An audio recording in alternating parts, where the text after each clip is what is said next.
Alright, so trap 1, Friday 13th, May 13th, Grand Rapids, Michigan.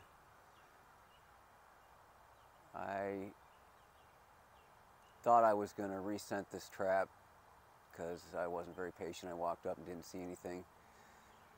So I popped the top and had to evict a spider and an earwig. Brood comb's still in good shape. That's the reason why I went in there, because I wanted to make sure there wasn't any wax moths or small hive beetles. And there's about 6 bees in there scouting it, so I did not rescent it. I just closed it up, put the frames tight together, and we'll let it be. I just believe throwing any more scent in there might counteract what I'm trying to do here. So they know where it is, and we'll see. I'm going to head over to trap 3. Hopefully good luck. So trap 3 has bees in it. Nothing to brag about, just a couple. They're still just hanging out at the entrance. What I don't like is the lethargic, not motivated, demoralized look to them. In the past, this has been orphaned bees. How would they be orphaned? The swarm showed up and then left. I doubt that. There's no evidence of that.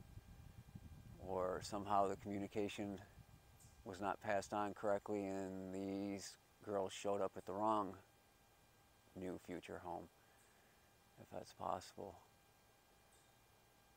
I mean, they're still in there. They're just not doing much at all. Hopefully it'll pick up. Would have thought it would have already happened by now. All right, so not much. I guess I'm showing you the good, the bad, and the ugly. So back to trap number 1, not much changed. So I'm going to wrap this up, but I want to take a minute to talk about orphaned bees. So what are orphaned bees? Well, they're exactly that. They're bees that have lost their family for probably numerous reasons. Typically you'll see them when you remove a trap after a catch and then put it back. There'll be bees hanging out at it. Not all the bees get home every night. The foragers, sometimes they camp out. Inevitably you won't get them all. And the ones that didn't make it with the move for the trap are now orphaned. And they'll hang out at the trap, the empty trap. There'll be some drift. They'll find their ways into other colonies, and then there's just a gradual die-off. So, not the greatest thing to be having hanging out at your trap, which doesn't make me too happy about 3 if that's the case. I still have hope. There's still scouting and activity here at trap 1.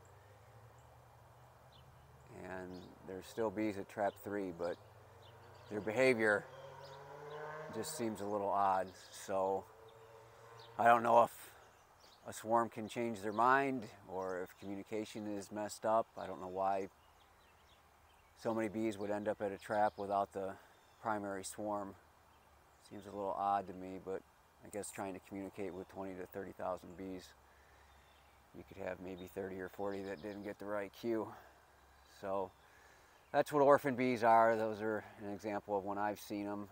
This would be the first that I've seen them before a move-in, but like I said, the swarm could have always arrived and then left, and then that's another way that you'll end up with orphaned bees because they didn't get the message that, hey, we're not staying here. Usually in that case, you'll see dirtiness under your trap or maybe a little bit of drawn comb. Usually doesn't happen all that quick. They'll hang out and then move on. So you'll get the pitter-patter of little feet underneath your trap, around your door, around your entrance. They just simply won't go in, and a lot of times they will draw some comb just because they're just bursting with wax and they got to get rid of it.